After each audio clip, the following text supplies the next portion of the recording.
Hey, what is up, everybody? Welcome back into the show. So good to be back. Yet another episode of Crushing Fantasy Football. I am Bryce Lockridge, your host of the show. All right, guys, today we are looking forward to Week 17. The NFL schedule is out, so there's no reason why, especially for best ball purposes, we shouldn't be looking forward to Week 17, championship week, to try to start optimizing our best ball rosters and even getting an idea of how we're going to draft our everyday redraft leagues based on awesome matchups in Week 17 because that's championship week in all formats.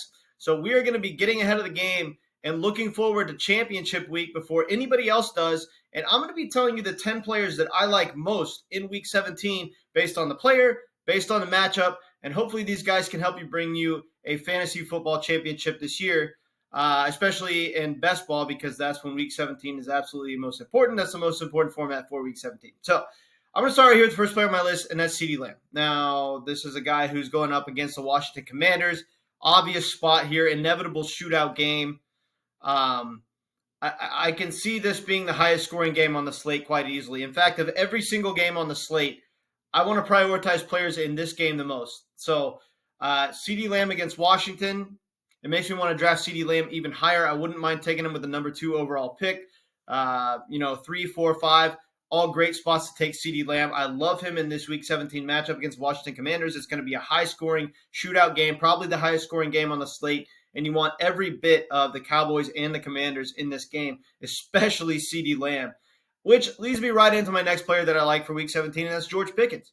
Now, George Pickens is already a little bit more valuable in my mind from an overall standpoint in fantasy because, he's going to a better offense with a more sure quarterback situation where we weren't sure about the quarterback situation in Pittsburgh. So, the Pickens value from where he was going earlier in the offseason and drafts has already gone up, and he's still got relatively the same ADP. So I love George Pickens to really outperform expectations from what a lot of people think, and I absolutely love him in this game. It could be one of those games where they know it's going to be a shootout.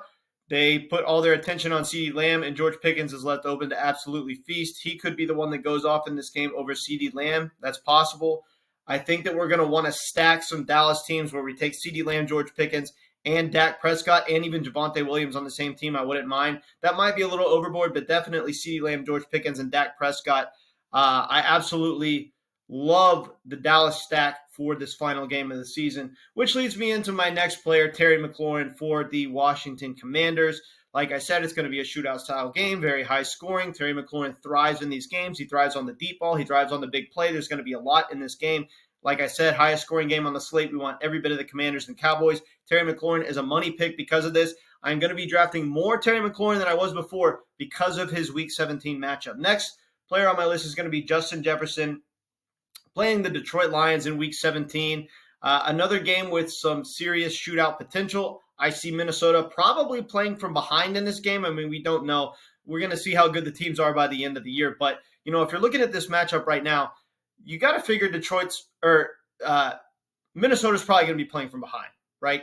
Meaning they're going to be airing the ball out to Justin Jefferson like crazy, should be able to feast, which leads me into my next player, Jordan Addison.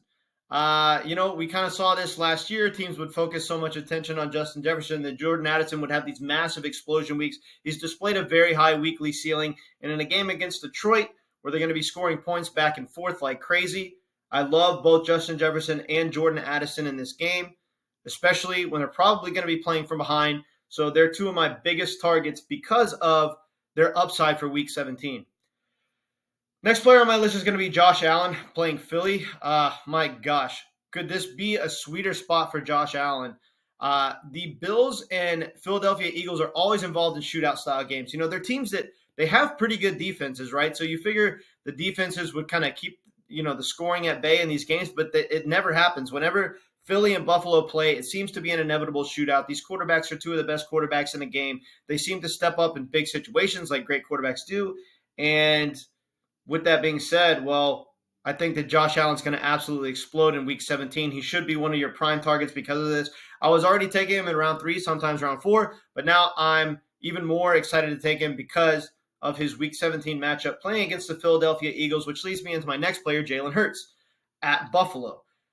like I said, these two guys, they absolutely explode when they go off, when they play against each other. Look for both of these guys to potentially score 30-plus fantasy points that week. They're going to be feeding off each other. It's going to be a back-and-forth game. That's what we call a bring back in fantasy. Many of you are familiar with that term. Whenever one team is scoring a lot and you have a player on the team playing behind and trying to play catch-up and the teams are going back and forth all game, you call that a bring back. So, Jalen Hurts is a great bring back for Josh Allen. Josh Allen is a great bring back for Jalen Hurts. They're going to be back and forth. They're going to be feeding off each other. One's going to be scoring so much that the other's going to have to score a lot to keep up with them.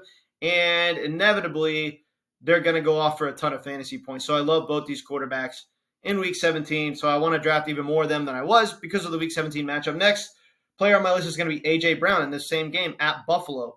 I mean, there's going to be a lot of scoring in this game. Very much my same reason for wanting to draft the quarterbacks in this game. I want to draft A.J. Brown because it's going to be a shootout. Same with my next player on this list, Devontae Smith. Devontae Smith is, he's the number 2, meaning a lot of attention is going to be on A.J. Brown. What happens when a lot of attention is on A.J. Brown?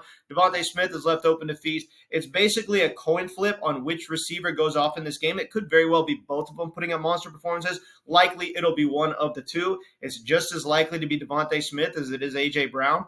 And considering the fact that we're getting Devontae Smith quite a bit later in the draft than A.J. Brown, he might have even the better draft value now because he's got a great Week 17 matchup and he has the potential to at least be close to matching A.J. Brown on the season, if not matching him. Plus, he's going in round 4.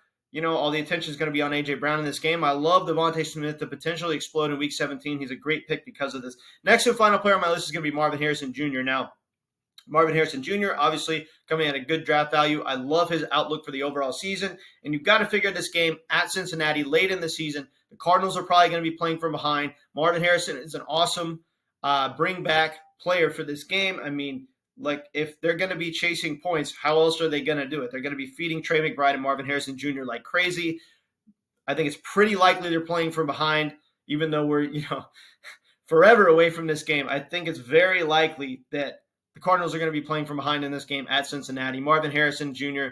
is going to be the bring back. He's going to be getting all the fantasy points in this game along with his teammate Trey McBride. I love Marvin Harrison to explode in this game against Cincinnati. All right, guys, these are my 10 players that I like most for Week 17. And, as you know, in best ball, Week 17 is the most important week. It's championship week. So, I'm not saying that we have to grossly overvalue these guys now that they have good Week 17 matchups. Obviously, you have to get to Week 17 and get to the final round for this even to matter. But if you're drafting hundreds of teams on Underdog like you should, if you want to win, well, you got to look forward to these Week 17 matchups and look about how to optimize your roster for the highest ceiling possible in Week 17. That's what this video is helping you guys do. So, I wouldn't draft these guys too far ahead of their regular ADP or where you've been drafting them just because they have Week 17 matchups. But if you want to bump them up 5 or 6 spots from where you would normally draft them, in certain cases, maybe even 7 or 8 spots, that's totally okay because their value certainly goes up because of their Week 17 matchups. And that's about it. Yeah. I appreciate you guys tuning in, and I will catch you later.